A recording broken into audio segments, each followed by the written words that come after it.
आज बनवणार आहे बघा मी तांदूळची भाजी, याला चवळीची भाजी पण म्हणतात.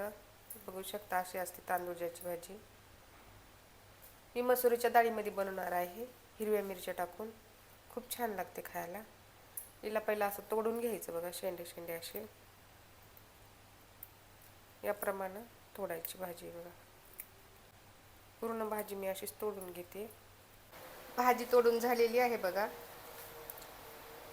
भाजी धुण्यासाठी मी इथे गरम पाणी केलेलं आहे. गरम पाण्यामध्ये भाजी टाकून घ्यायची. भाजीला पाण्यामध्ये असं खालीवरी करून घ्यायचं. माती वगैरे असते ना, ती सर्व निघून जाते. मी जास्त गरम पाणी केलेलं नाही, साधंच पाणी केले कोमट बघा. आता भाजीला धुवून घ्यायचं स्वच्छ. भाजी 2-3 पाण्यानं स्वच्छ धुवून घेतलेली आहे बघा. आता पूर्ण भाजी असं घ्यायची आणि हिला पिळायचं. असं पूर्ण पाणी काढायचं याच्यातलं भाजीतलं. भाजीला असं मोकळं करून घ्यायचं, म्हणजे तेल मीठ व्यवस्थित लागते बघा याला. बघा सर्व भाजी मी अशी छान मोकळी केलेली आहे. ही मसुरीची डाळ घेतलेली आहे मी अर्धी वाटी. हिला पण स्वच्छ पाण्यानं धुवून घ्यायचं. डाळ धुवून घेतलेली आहे 2 पाण्यानं. मी ते एक मोठा कांदा घेतलेला आहे, कोथिंबीर घेतलेला आहे, हिरव्या मिरच्या घेतलेल्या आहेत. मिरच्या भाजण्यासाठी गॅस ऑन करायचा. गॅसवरती कढई ठेवायची.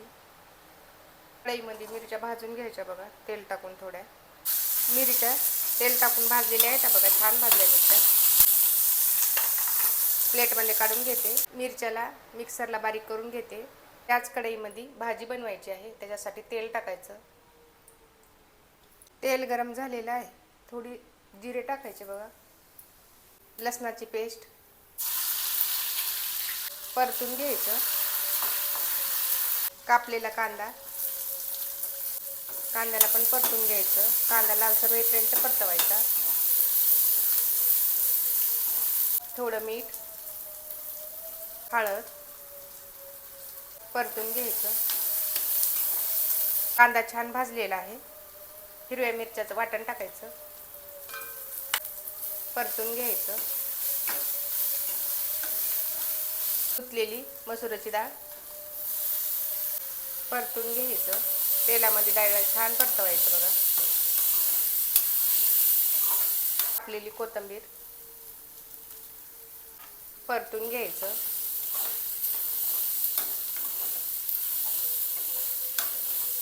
तांदूळची भाजी